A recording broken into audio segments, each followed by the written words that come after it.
रखना 4 बचता है 7 माइनस 3, मतलब एक्चुअली 4 बचता है, ये मत ध्यान रखना, तुमको माइनस आता, दिस इज वेरी गुड। देखो मान लो जैसे हम लोगों के पास ये एक क्लोज सिलेंडर है, क्लोज सिलेंडर, ये फेस ऐसे क्लोज्ड, ओके, क्लोज सिलेंडर, और एग्जैक्टली आप इसके सेंटर पे चार्ज क्यों रखें? अगर हम तुमसे ये कह दें if flux of one plane face is alpha, then find flux through curve phase, तुमको कर्व फेस से रिलेटेड फ्लक्स बताना है।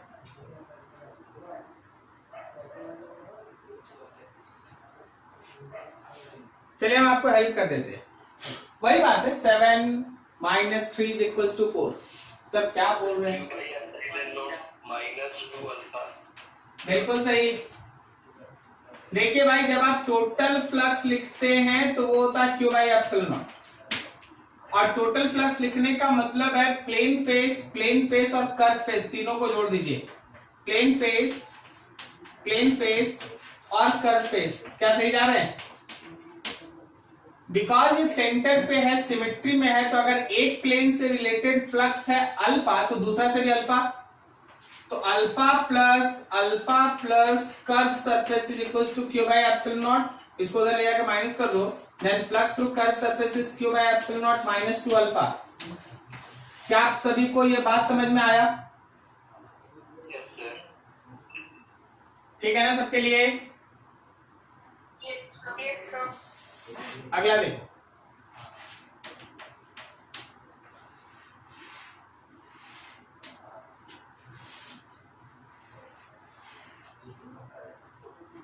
charge is not at center, charge is not at center, flux through two plane surfaces are alpha and beta, then flux through curve surface. क्या हम लोग एक बार में answer लिखने के लिए तैयार हैं? Flux through curve surface is Q by epsilon naught minus alpha minus beta, Q by epsilon naught minus alpha minus beta. ठीक है जी, ये रहा हम लोग का फ्लक्स।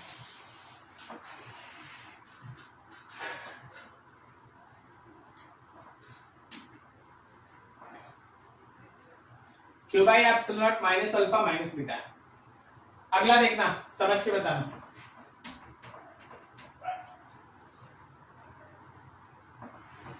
ये मेरा पूरा क्लोज सरफेस का शेप है,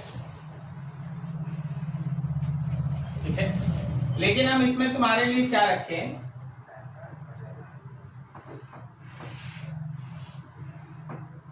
यहां से h हाइट ऊपर एक चार्ज है Q और इससे रिलेटेड फ्लक्स है अल्फा।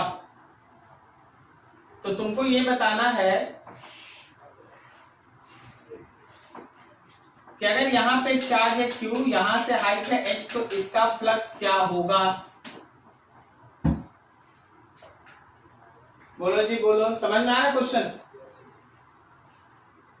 अगर आप इस हाफ के h हाइट ऊपर रखते हैं चार्ज को और फ्लक्स होता है अल्फा, तो अगर अगले हाफ के अंदर आप h हाइट पे चार्ज को रखते हैं तो फ्लक्स कितना होगा? नहीं, अल्फा नहीं।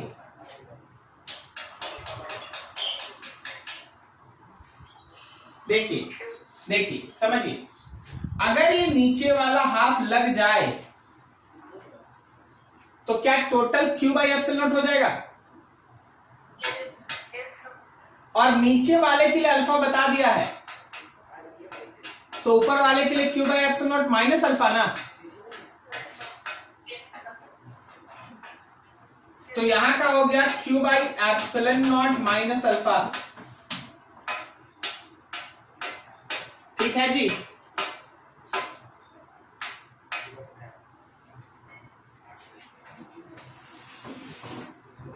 अगला देखो, तुम्हारा क्वेश्चन 1 बोला गया एक रॉड है, इस रॉड के ऊपर क्यू चार्ज डिस्ट्रीब्यूटेड है, क्यू चार्ज है, रॉड का लेंथ एल है। अब आपके पास एक क्यूब है,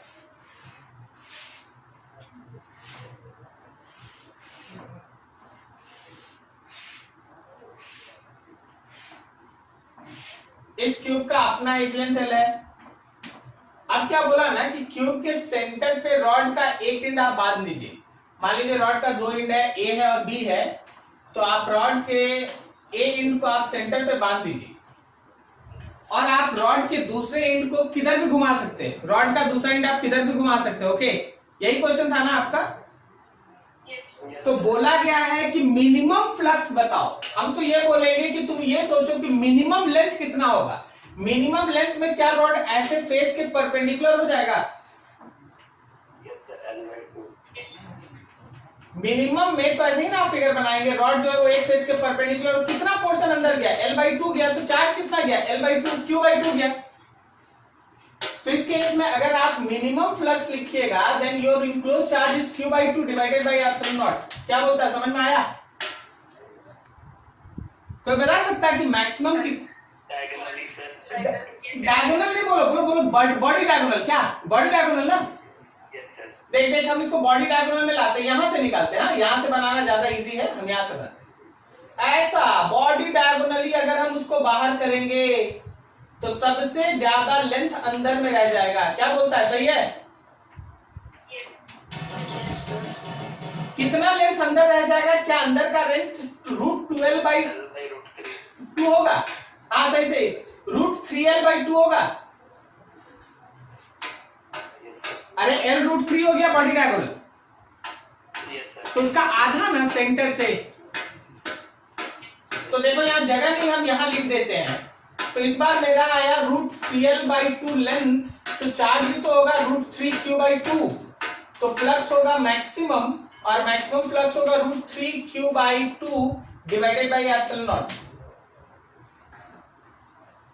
ये वाला है मिनिमम के लिए, इधर वाला केस है मिनिमम के लिए, तो ये वाला केस है मैक्सिमम के लिए। क्या आपको समझ में आ रहा है? yes, चलो नोट करो यहां तक। एक छोटा सा सेक्शन है, आपको गॉसियन सरफेस का सिलेक्शन करना पड़ता है। वैसे तो आप देख रहे हैं गॉसियन सरफेस एक ऐसा सरफेस होता है जिसको हम लोग चार्ज को इनक्लोज करने में काम में लाते हैं। तो उसका सिलेक्शन जो है वो बहुत अच्छे से सिमेट्रिकल करने से फायदा होता है कि उसके ऊपर आप फ्लक्स आसानी से लिख देंगे और फ्लक्स को Q/ε0 से इक्वेट करके आप इलेक्ट्रिक फील्ड निकालते हैं। तो कैसा हम लोग गॉसियन सरफेस सेलेक्ट करते हैं उसके लिए एक छोटा सा नोट जरा देखिएगा।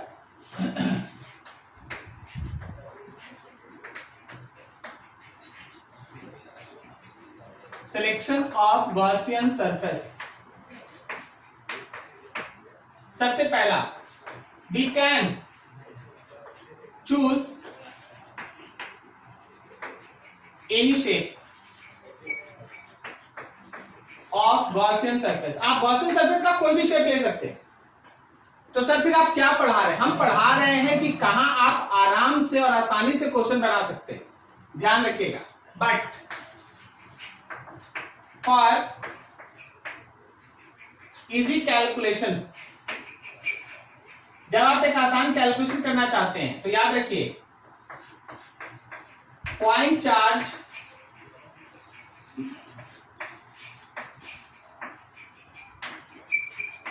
स्फेरिकल चार्ज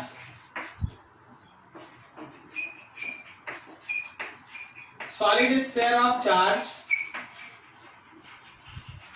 अगर इस तरह का सेक्शन है तो याद रखिएगा spherical Gaussian surface, spherical Gaussian surface आप चुनिए, आपको फायदा होगा। दूसरा, अगर आपके पास चार्ज्ड वायर हो, रॉड हो, सिलेंडर हो, हमेशा ध्यान रखना सिलेंड्रिकल गॉसियन सरफेस चुनो। ठीक है सर, अगर कुछ और हुआ तो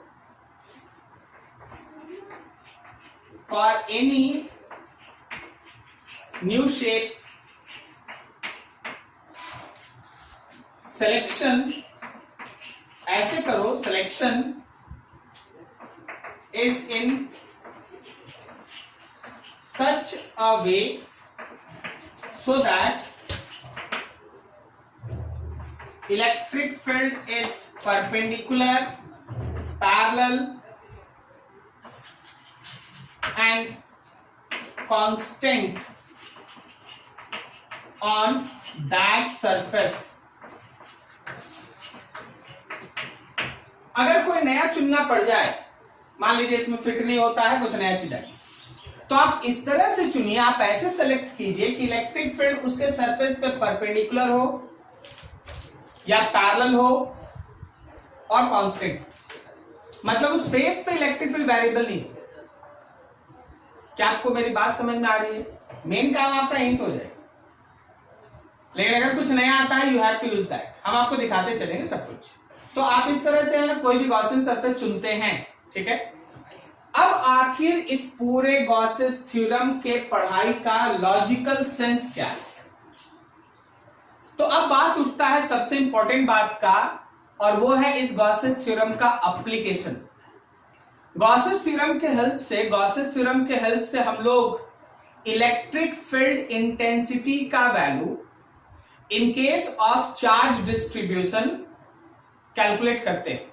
जैसे कोई वायर है उसका इलेक्ट्रिक फील्ड, कोई एक रॉड है उसका इलेक्ट्रिक फील्ड, कोई एक स्फेरिकल शेल है, वो चार्ज्ड स्फेरिकल शेल है उसका इलेक्ट्रिक फील्ड, कोई एक सॉलिड स्फीयर ऑफ चार्ज है उसका इलेक्ट्रिक फील्ड, कोई एक सीट है उसका इलेक्ट्रिक फील्ड, ये सब हम लोग डिस्कस करेंगे। ठीक है, तो अगला टॉपिक है हम लोग के पास application of Gauss's theorem.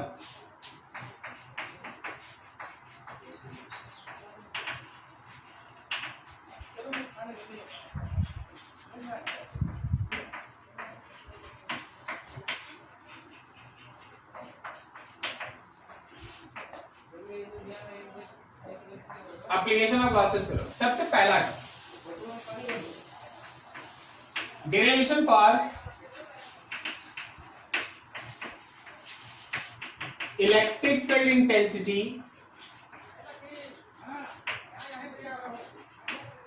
at any point in case of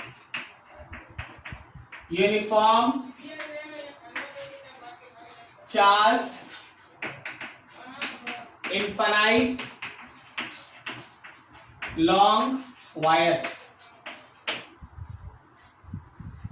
हम लोग के पास कोई एक इनफाइनाइट लॉन्ग वायर है जो चार्ज्ड है। ठीक है, तो उसके किसी पॉइंट के अगल बगल में हम लोग को इलेक्ट्रिक फील्ड इंटेंसिटी चाहिए। मान लो ये वायर है और इसके ऊपर चार्ज ऐसे यूनिफॉर्मली डिस्ट्रीब्यूटेड है।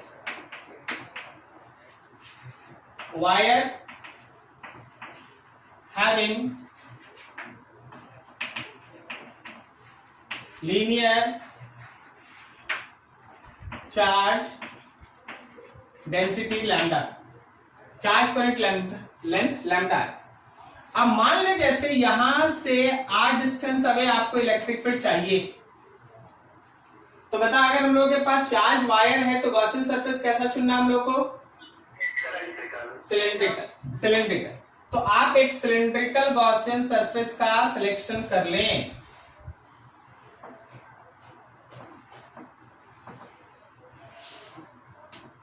This is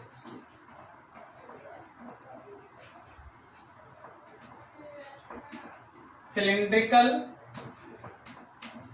Gaussian surface. अब सिलेंड्रिकल गॉसियन सरफेस में ये रहा प्लेन फेस, ये रहा कर्व फेस, ये रहा प्लेन फेस। ठीक है, चलो जरा हर जगह एरिया वेक्टर को बनाएं। क्या इसका एरिया वेक्टर ऊपर है? क्या इसका एरिया वेक्टर नीचे है? और अगर हम इसमें से कोई एक छोटा सा पोर्शन कट कर ले, मान लो यहीं पे, तो इसका एरिया वेक्टर बाहर है ऐसे। अब तीनों जगह पॉजिटिव चार्ज को ध्यान में रख के इलेक्ट्रिक फील्ड बनाओ। ये प्लस है तो इलेक्ट्रिक फील्ड इधर है, ये प्लस है तो इलेक्ट्रिक फील्ड इधर है, और यहाँ प्लस है तो इलेक्ट्रिक फील्ड इधर है। क्या आपको तीनों फिगर समझ में आ रहा है तीनों जगह? चलिए ठीक है। अब आप देखिए, अब आप गॉसेस थ्योरम अप्लाई कीजिए।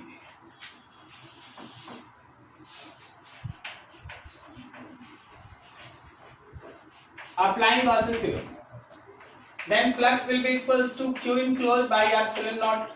हाँ, इस सिलेंडर का लेंथ भी मान लो एक L है।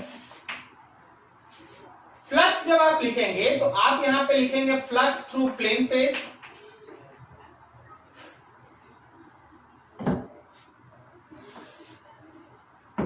आप यहां पे लिखेंगे close integration of E dot dA, मतलब सरफेस का क्लोज इंटीग्रेशन पूरे पर Q enclose by epsilon not. देखो, जब हमको पूरे सिलेंडर से related surface integral of electric field निकालना है, फ्लक्स निकालना, तो हम इसको तीन हिस्सा कर देंगे, प्लेन फेस के लिए, कर्व फेस के लिए और फिर प्लेन फेस के लिए। मतलब आप E डॉट dA लगाइए प्लेन फेस के लिए, फिर से आप E डॉट dA लगाइए फिर से प्लेन फेस के लिए, फिर से आप E डॉट dA लगाइए कर्व फेस के लिए, और सबको इक्वेट कीजिए Q enclose by epsilon not से। क्या आप समझे? अब देखो, प्लेन फेस पे इलेक्ट्रिक फील्ड और एरिया वेक्टर है 90, फिर प्लेन फेस पे इलेक्ट्रिक फील्ड और एरिया वेक्टर है 90, तो जहां जहां प्लेन फेस का डॉट प्रोडक्ट है क्या वो जीरो होगा? ठीक है, तो थोड़ा सा यहां समझते चलना। तो 0 प्लस कर्व फेस में E बाहर, integration of dA curve face, and that equals to Q enclose by epsilon naught. चलो ये सोच के बताओ, सिलेंडर के कर्व सरफेस एरिया का वैल्यू कितना? 2 पाई आर एच। तो आप इसको लिख सकते हैं ऐसे, E डॉट 2 पाई आर एच के जगह L। अब जरा Q इनक्लोज लिखना है। ऊपर लिखा है कि लीनियर चार्ज डेंसिटी है लैम्डा। लैम्डा अगर लीनियर चार्ज डेंसिटी, इसका मतलब यूनिट लेंथ में लैम्डा है, तो L लेंथ के अंदर कितना है? L लेंथ के अंदर कितना है? क्या ये Q इनक्लोज्ड लैम्डा L है? Yes sir. तो इधर लिख दिए lambda L by epsilon not, दोनों तरफ L कैंसिल, और आपको इलेक्ट्रिक फील्ड का इक्वेशन मिल गया lambda by 2 pi epsilon not R।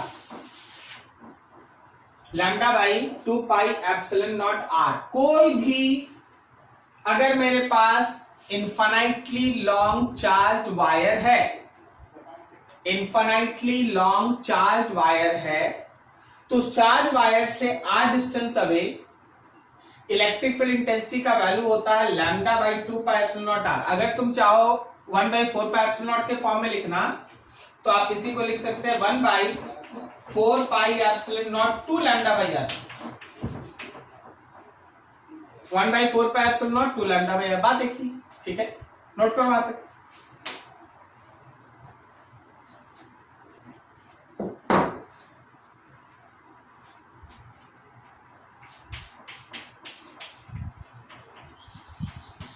Concept of electric field intensity at any point in case of charged spherical conductor या शेल। कोई भी conductor को आप चार्ज देंगे, रहेगा कहां वो? चार्ज अंदर रहेगा या बाहर रहेगा? आउटसाइड। ठीक है, तो मान लो जैसे ये मेरे पास एक स्फेरिकल कंडक्टर है और आप इस कंडक्टर का रेडियस लिखते हैं कैपिटल और आप इसको क्यू चार्ज देते हैं, तो जो भी आप चार्ज देंगे वो रहेगा तो हमेशा बाहर। अब हम आपको यहाँ 3 पॉइंट दिखा देते हैं। एक पॉइंट ऐसा होगा जो बाहर होगा, हम लोग को बाहर वाले पॉइंट पे फील्ड निकालना होगा। दूसरा हम लोग सरफेस पे कैलकुलेशन करेंगे, और थर्ड हम लोग अंदर के किसी पॉइंट पे इलेक्ट्रिक फील्ड निकालेंगे। तो 3 डेरिवेशन एक साथ है आपके पास, 3 डेरिवेशन। सबसे पहला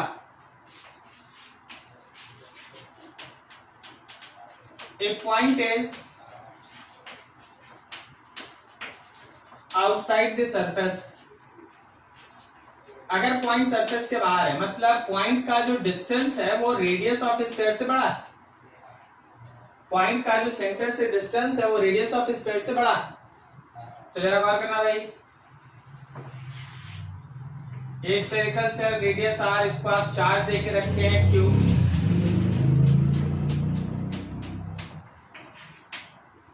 आपका पॉइंट कहीं यहां से बाहर है पी, तो अब आपको उसी पी पॉइंट को ध्यान में रख के बनाना पड़ता है एक स्फेरिकल गॉसियन सरफेस। ये रहा आपके पास एक spherical Gaussian surface, Gaussian surface. अब जरा गौर करो, जब आप इस स्फेरिकल गॉसियन सरफेस पे कोई छोटा सा एरिया कट करेंगे तो इस पॉजिटिव चार्ज से जो निकला हुआ इलेक्ट्रिक फील्ड है और उसका जो एरिया वेक्टर है, क्या वो दोनों एक साइड में आएगा, एक डायरेक्शन में? Yes sir. ठीक है, चलो लगा देते हैं गॉसियन थ्योरम यहां पर।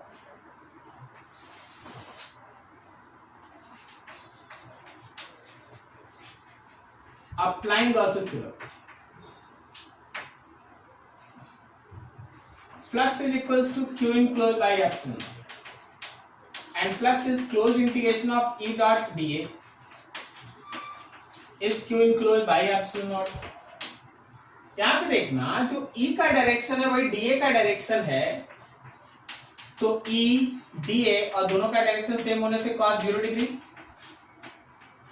q enclosed by epsilon naught, इसमें से E को बाहर निकाल लो, closed integration of dA cos 0 1, q enclosed by epsilon naught। बोलो स्फेरिकल गॉसियन सरफेस जिसका रेडियस स्मॉल आर था, अगर हम इसके पूरे सरफेस का एरिया इंटीग्रेट करें तो कितना आएगा,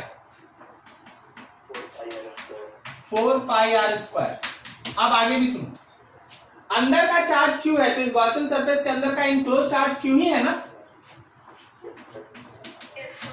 सो your E field intensity is 1/4 pi epsilon naught Q by are square. ये रहा तुम्हारा electric field, 1/4 pi epsilon naught Q by are square, ठीक है, जहां पॉइंट बाहर रहेगा। अब इसी का दूसरा देखो, एक point is on the surface, अगर पॉइंट सरफेस पे है तो स्मॉल आर जो है वो कैपिटल आर के बराबर है।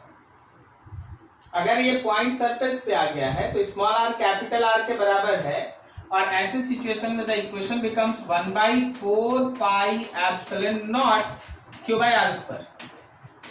तुम्हारा इक्वेशन हो जाएगा 1/4 pi epsilon naught Q by are square, ठीक है। And now third,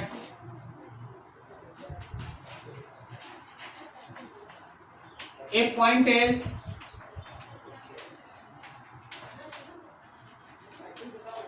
inside the surface, मतलब small r is less than capital r. अगर तुम्हारा पॉइंट सरफेस के अंदर है, सी दैट, बस यहीं पे आंसर आ जाएगा। आप जरा गौर करो कि देखो जी, चार्ज जो है वो सरफेस के ऊपर है, लेकिन आप जो पॉइंट चुन लिए हैं वो पॉइंट इसके अंदर है। अगर पॉइंट अंदर है और तुम यहां बना दिया कोई एक गॉसियन सरफेस, तो क्या उसके अंदर क्यू इनक्लोज होगा? क्यू इनक्लोज 0 है, इसलिए इलेक्ट्रिक फील्ड भी 0 है, ठीक है। क्यू इनक्लोज 0 है, इसलिए इलेक्ट्रिक फील्ड का वैल्यू भी कितना है, 0। तो 3 सेक्शन आपके पास है। आउटसाइड बात कीजिएगा तो E मिलेगा प्रोपोर्शनल 1/r स्क्वायर। जैसे जैसे आप स्फीयर से दूर दूर दूर दूर दूर जाते जाएंगे सरफेस के बाहर, वैसे वैसे इलेक्ट्रिक फील्ड घटता जाएगा। सरफेस पे जो आपको दिख रहा है 1/4 pi epsilon naught Q by are square, याद रखना ये मैक्सिमम होता है, ठीक है। और इसको तुम एक और तरीके से लिख सकता है, जरा गौर कर लेना, क्या हम इसको 1/एप्सिलॉन naught Q by 4 pi r square लिख सकते हैं? Q by 4 pi r square मतलब चार्ज पर यूनिट एरिया, और इसको आप लिखते हैं sigma by epsilon naught. Clear हुआ? सिग्मा का मतलब है चार्ज पर यूनिट एरिया।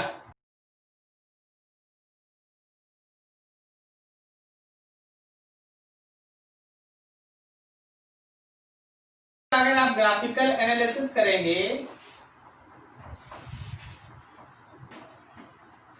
तो ये रहा इलेक्ट्रिक फील्ड, यहां रहा सेंटर से डिस्टेंस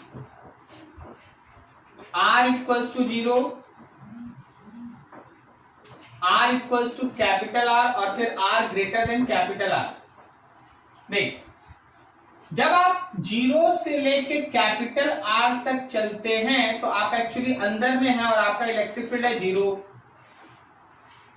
जैसे ही आप r इक्वल्स टू R पे पहुंचते इलेक्ट्रिक फील्ड हो जाता है मैक्सिमम, और फिर जब आप r बाहर निकलते हैं तो r स्क्वायर के साथ इनवर्सली, मतलब अब डिस्टेंस बढ़ेगा तो इलेक्ट्रिक फील्ड घटेगा, like that. So this is the graphical explanation of this and this is maximum electric field. यहां पे E proportional 1/r square, यहां पे इलेक्ट्रिक फील्ड 0। क्या आपको समझ में आ रहा है सारा? Yes, sir. चलो ठीक है, नोट करो।